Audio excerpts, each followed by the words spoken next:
Alors, en 3 mots pour le tourisme dans le Grand Charolais, je dirais routine, fini la routine. Je penserai à paysage et bien évidemment gastronomie. Alors, fini la routine. Nous sommes à 1h30 de Dijon, 1h30 de Lyon, environ 2 heures de Paris en TGV. Donc, vous voulez venir passer un week-end entre amis, en famille ou même en solo, là, aucun problème, vous avez une multitude d'hébergeurs qui sont prêts à vous accueillir. Vous profiterez d'une escapade de 50 nuances de vert. Entre Bocage, les vallées, la vallée de la Loire, elle est juste derrière moi là. À Saint-Aignan, elle domine, nous sommes dans un endroit juste magnifique, avec un hébergement juste atypique qui est la roulotte d'Hélicie, juste derrière moi. Vous ne pouvez pas rater votre voyage si vous venez en Grand Charolais. Vous pourrez aussi prendre un grand bol d'air. Vous profiterez des paysages, j'en ai déjà parlé, mais surtout d'une multitude de balades vertes. D'ailleurs, il n'est pas rare en cette saison, ou le matin très tôt, d'apercevoir dans ce magnifique ciel bleu le vol d'une montgolfière. Alors surtout, un conseil, n'oubliez pas vos vélos.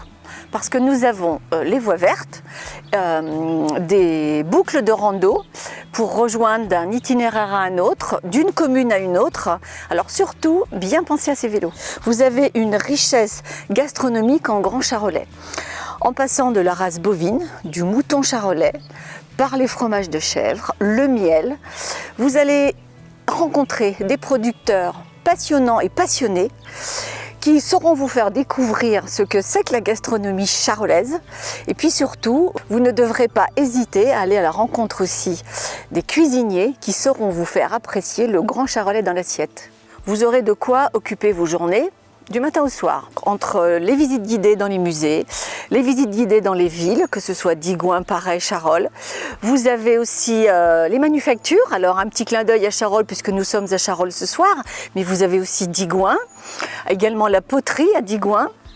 Et puis surtout, le patrimoine entre les châteaux, les églises romanes. Je pense qu'une semaine ne vous suffira pas pour visiter le Grand Charolais. Alors là, je vais un petit peu tricher parce que clairement, j'en ai 2. Étant digoinaise de cœur, je ne peux pas ne pas vous citer le pont Canal à Digoin. En plus, je vexerai mes amis digoinais. Donc, le pont Canal, en déambulant depuis les quais de la Loire pour arriver à ce pont Canal et puis voir l'esplanade de l'Observatoire sous un beau soleil, c'est juste un spot à ne pas louper quand on est en Grand Charolais. Je dirais que mon deuxième coup de cœur, ce sont les écuries de Chaumont à Saint-Bonnet-de-Joux. C'est un bâtiment majestueux, chargé d'histoire, aussi joli sous le soleil que noyé dans le brouillard. Je ne peux que vous dire d'ouvrir grand les yeux, de vous laisser guider. Le Grand Charolais vous attend.